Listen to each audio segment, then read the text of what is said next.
have to have signatures, and I have my last batch to file.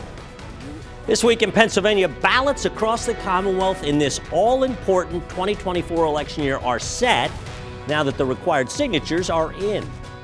Do you know how much the state legislature is costing you? And any idea how much taxpayer money it's holding in reserve? Probably not, but we're about to tell you. And the most powerful Republican in the state, Senate President Pro Tem Kim Ward, joins us to discuss the upcoming budget negotiations and more.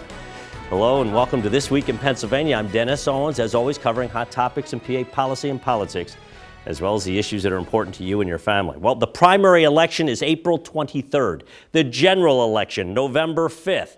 But before candidates could get on the ballot in Pennsylvania, they had to turn in signatures in Harrisburg by February 13th.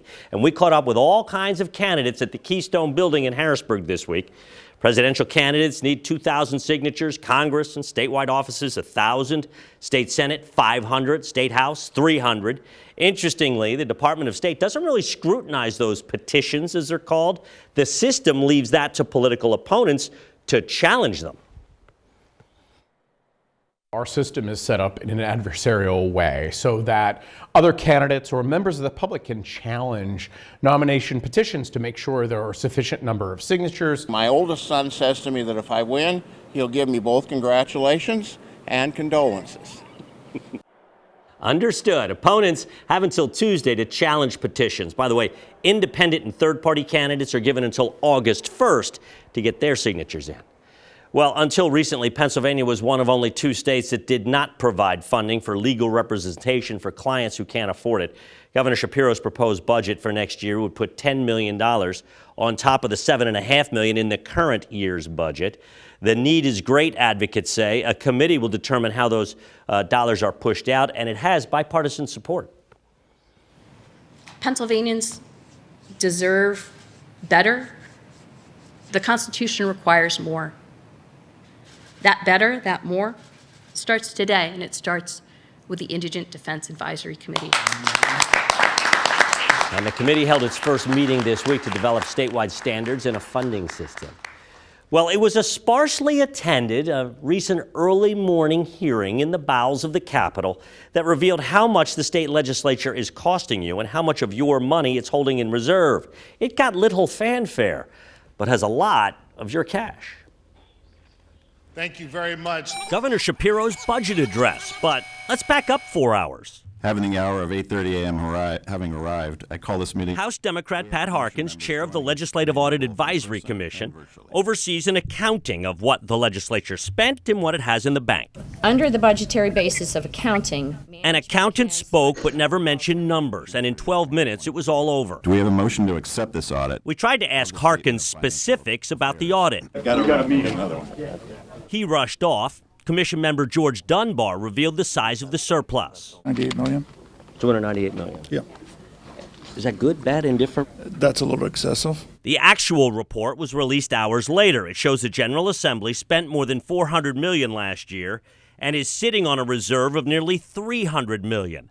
Necessary, lawmakers argue, in case of a budgetary fight with the governor. We cannot be held hostage by the executive in us not having appropriations to operate. The report also shows special leadership accounts. House Republicans have nearly $93 million. House Democrats nearly $50 million.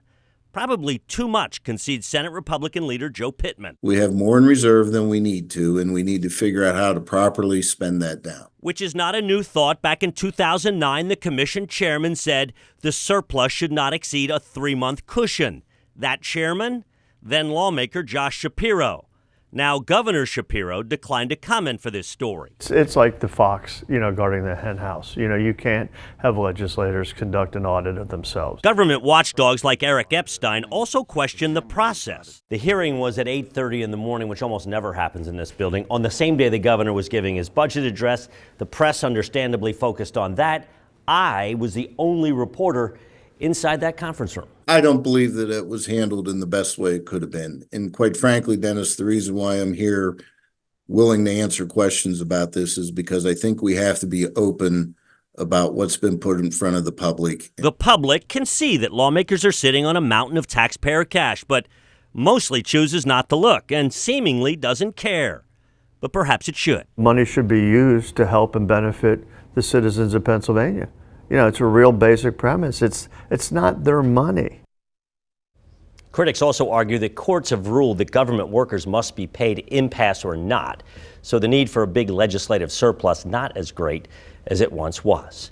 I want to welcome in this week's guest, the most prominent Republican in the state, President Pro Tem of the Senate, Kim Ward. Thank you so much for being with us. We appreciate that. First of all, just if you would react to that story of the legislature sitting on $300 million in reserve.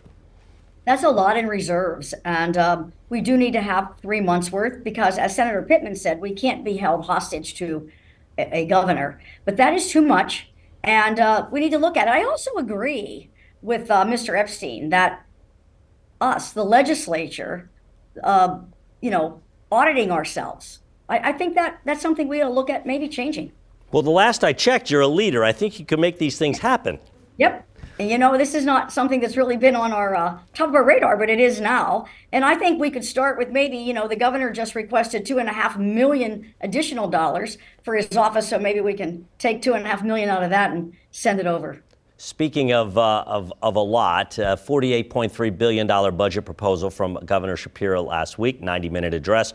You called it afterwards unicorns and rainbows. Now that the dust is settled, you had a chance to pore over the budget. Any particular unicorns or rainbows you want to talk about? Well, we were talking at first about the spending because it's a lot of spending. And it's a lot of spending based on items that haven't yet passed the legislature, like recreational marijuana, taxing skill games at 42%. We hadn't heard that from the governor before. So those are things that are not passed, may pass, may not pass. So his budget's based on things that are not reality at this point. And now that we look a little bit further, there are some other things that are troubling. So when we look at the transportation money going into an account that doesn't have a formula, isn't transparent and totally controlled by the administration. That's one.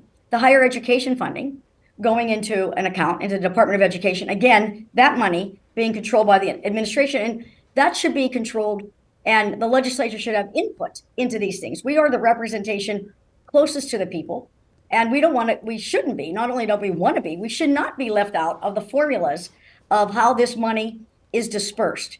It is too important and it's too much money. And it reminds you of COVID when the public said SB 2, when they voted for that constitutional amendment that said the governor cannot totally control everything during an emergency. They need to have input from the legislature. This kind of reminds me of the same thing. It's a gubernatorial grab, if you will. On the higher education funding right now, especially for state-related, Penn State, Pitt, Temple, that requires 2/3 vote in the legislature. The governor wants to get it out of that because the last couple of years that's been hung up. What's your take on that? Well, it has been hung up. It gets hung up on some issues that have nothing to do with funding and tuition discounts for our in-state students. And it's been fights, but the legislature did it, and we got it across the line both times. We should not be taking away power from the legislature and just putting it all in the hands of the governor. The governor wants to spend an additional $1 billion for K-12 public schools. The courts have ruled it's unconstitutional. I believe the idea is to spend $1 billion extra each of the next 5 or 6 years. What's your take on that? Do you support that? So if you look closely at the budget, he doesn't have an increase in the next years after this year. I'm sure they're assuming that, but it's not there, which is another reason why the budget numbers don't add up. Because of course there's going to be increased spending every single year when it comes to education, even if it's just based on the cost of living. There's always going to be, increased cost to things because of inflation and cost of living. So, I think the education issue is going to be huge for us. We have an opportunity here. The court said that our formula is not, they don't like it. It's not constitutional. So we got to figure out a different way to disperse our funds. What the court didn't say is that we are $6 billion below where we need to be. They did not say that, even though you would hear it when you listen to the Democrats speak all the time. So we have an opportunity here to take care of every student, to have one of the best education systems in the nation, but we have to include all students. And that includes the students who are trapped in failing schools, the low-income students trapped in failing schools. We've got to help those kids get out of there so that they can get out of school, get a job, go to college, do whatever they want, but that they are able to function and raise their family and live a good quality of life. Okay, we got to pause it right there. You're on a roll. I hate to take a break, but we've got to take one. We'll be right back.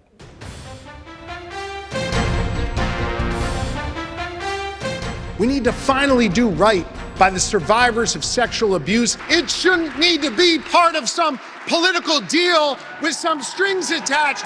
We should do it because it is right.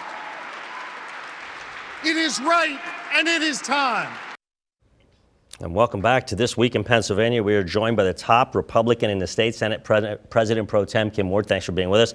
That was Governor Shapiro. You were there at his budget address where he talked about statute of limitations reform. He's basically calling on the Senate to pass it. You've passed it in the past. It was botched at the gubernatorial, the administration level under Governor Wolf. But it needs to be passed again or it's going to fall by the wayside. Why can't the Senate just pass a clean version of that bill? So first, as you mentioned, the bill was all messed up. But when you look at what the bill actually says, it's, they go out and they talk about it's the priest, it's the Catholic Church, it's the Boy Scouts, but it's actually also our schools. People need to have a voice in this. They keep trying to get us to do it by statute, but it's going to make taxpayers pay so much money because there's a lot more abuse that has happened in the schools these past 50 or 60 years than there is happening in any other particular entity. I think that we also have very important issues. I don't consider voter ID a political issue. It is simply saying, here's my ID, which I need to use for everything, and I am permitted to vote. That's not political. The governor called it political. It's not political. It's an important part of our election integrity in Pennsylvania. Okay, let's talk about the budget because the governor said, here's my plan. What's your plan? He wants to hear your plan. Saying no, getting in the fetal position is not an answer. What is your plan to move the state forward? Do you have one? Okay, yes, we do. And actually, we've been pushing our plan all along. When you look at Pennsylvania and you look at the economy in Pennsylvania, we heard the governor say, I'm tired of losing to Ohio. Well, Ohio doesn't have our regulatory problem. When the governor first won, he said he's going to give back money to entities that need permits to get things done, to get things built. And that's fine when you first start. But Governor, that's not the issue. They don't want their money back. They want to build, they want their permits, they want to build their companies so that they can create jobs and we can create a tax base to spend all the money you want to spend. That is not done in a bubble. So I think regulatory reform, we've continued to push for it. It needs to be done. It's right now a very big bureaucratic mess, and only he can fix that. He could do it today. Reggie, the Regional Green Gas House Initiative. Governor, you are appealing this in court. The Commonwealth Court said that a governor, last term, Governor Wolf, put us into this program, and he did it. It's a tax. So we took him to court saying the governor cannot unilaterally tax Pennsylvanians. We won that court case. Governor Shapiro is appealing that court case. That Regional Green Gas House Initiative is why people's electric bills have skyrocketed because of that one thing. So he could today pull that appeal back and help Pennsylvania. He could help us create more jobs. It's killing jobs. We have a war on fossil fuels. We have room for every kind of energy in Pennsylvania, every kind. We do not need to demonize any of it. We need to work with it. We need to unleash our potential here. And he hasn't done that. And thirdly, as I mentioned earlier, we must help these children in failing schools get out of that failing school situation. There's nothing good on the other side of graduating and not being able to read or write more than on a 6th grade level. There's nothing good about that. Okay. We must address it. We must take a quick time out. We're going to be right back with our analysts and you. You're going to join us for one more segment. Stay right there. This Week in Pennsylvania comes right back. And Welcome back to This Week in Pennsylvania. We're pleased to have Republican Senate President Kim Ward, top Republican in the state. And she's joined by our analyst, Steve Bloom of the Commonwealth Foundation, Danielle Gross of ClearPoint Communications. Danielle, you have the first question. Sure. Hi, Senator. About 1 in 4 students in the United States faces period poverty, where they don't have access to menstrual products that allow them to be safe and hygienic during their period.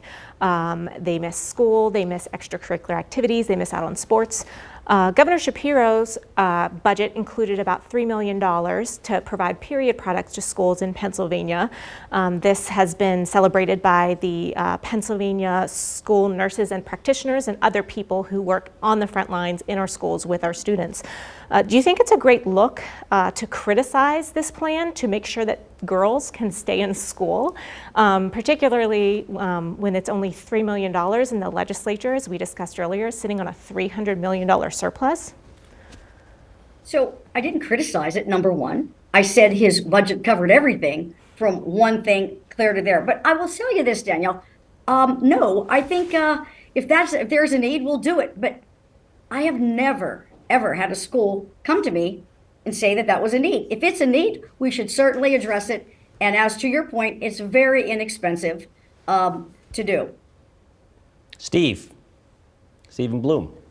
President Ward, good to see you. And I want to ask you a little bit about school choice. And you've been a fierce and firm champion for expanding school choice in Pennsylvania, even when it's meant that you've got to stand up to some powerful special interests. What is it about the school choice issue and expanding opportunities for all kids in Pennsylvania to thrive, regardless of their zip code, that gets you so inspired to get into this fight? Well, I see young children who have a whole life in front of them with potential, with it not being reached and them not really given the opportunity to reach it. They are being closed out. They are trapped. They are trapped by where they live. These are low-income children. It's not as though their families can just pick up and move to a better school district. They can't. We need to help them. We are derelict in our duty if we do not help that generation of low-income children who are trapped in those failing schools. And I do want to note, Steve's Commonwealth Foundation very aggressive in the fight for school vouchers as well, school choice. 2 quick things, real quick. I got 15 seconds. Will Skills Game, a tax and regulation on that, happen in the coming months?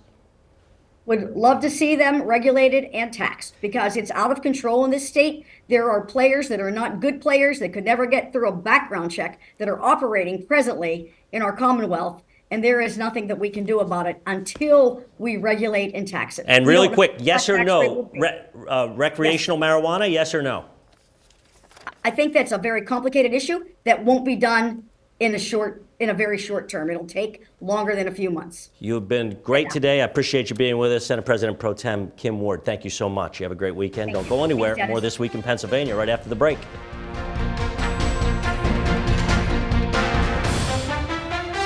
I love Pennsylvania. We ran twice. We won Pennsylvania twice. We won it twice. We have to win in November, or we're not going to have Pennsylvania. They'll change the name. They're going to change the name of Pennsylvania. We're not changing the name of this. This is This Week in Pennsylvania. Welcome back, Steve Bloom, Danielle Gross. I used to like a show called Kids Say the Darndest Things. Well, presidential candidates, and that was in Harrisburg a week ago. Former President Trump, what's he talking about? Any idea? I don't know. I mean, I know we've got serious issues to tackle in Pennsylvania. That's where I'm focused. We've got a fiscal problem in this state. We've got to make sure that our state is competitive, that we're able to compete for jobs, opportunities, and investment with other states around us. So that's what we do at Commonwealth Foundation. We're at the Capitol every day, pitching and promoting and advocating good public policy that will help all Pennsylvanians not only survive, but thrive. Speaking of saying odd things, this week we learned that Joe Biden is not going to take a cognitive test of his mental acuity. Well, first of all, I want to make sure that I remind our viewers that Donald Trump saying that he won in this state twice is a flat-out lie. Incorrect. Right? All of that was nonsensical. And clearly much of what Donald Trump says is intended to distract us from his court issues. It's like court, rally, pay billions of dollars, rally, court. Sure, Joe Biden has a lot of gaffes like a lot of us. I have migraine brain right now. I'm not exactly the sharpest. I don't think it's ridiculous to for him to say, no, I'm not doing this test. For God's sake, we had made up statements from Donald Trump's physicians multiple times. I mean, he seems pretty sharp. I want to pivot to the budget. Give me takeaways. You're a former state representative, and Tom Corbett's last budget 10 years ago was under $30 billion. It's now north of $48 billion, at least the proposal is. What do you make of that? Well, first of all, like we can't afford that. Are we getting a government that is doing for us $18 billion of a better job than it used to do? People go around thinking, boy, the government is really working well. I haven't seen that. But the worst part about it is we're talking about an 8% increase this year in state spending if Governor Shapiro gets the budget he wants. Who's getting an 8% raise in this environment? People are worried about inflation. They're worried about their kids moving to other states to get away from Pennsylvania because of the tax structure. We've got to focus in on a budget that brings those kids back, brings investment back to Pennsylvania, and keeps the spending at a level that's sustainable. Danielle, your budget takeaway. I mean, every governor, their budget is supposed to be their big ideas and their big plan. No governor actually starts their budget at where they want and where they expect it to end up. So any governor on either side of the political aisle would be committing political malpractice if they start with the bare minimum. He put out a big budget for the first time, by the way, because the last budget, he did a lot of bipartisan things in the budget that got a lot of concessions, the corporate net income tax reduction for one, and we'll see where we end up, or when we end up as well. As a guy who pays attention to the Capitol, former lawmaker, are we going to have a budget on June 30th, or is this a big fighting? I've heard already from two very influential people in the Capitol that it's going to be a late budget and there's going to be an impasse. Which would not be unusual. Yeah, I think the chances are I think they're a little less this year for an impasse, maybe 30%, but yeah. Of course, we're sitting on that big surplus, $14 billion. But anyway, I want to thank both of you for being with us. Appreciate it. Certainly want to thank you, and of course, Senator Kim Ward for being with us. If you missed any of This Week in Pennsylvania, you can see it on thisweekinpennsylvania.com. That's original.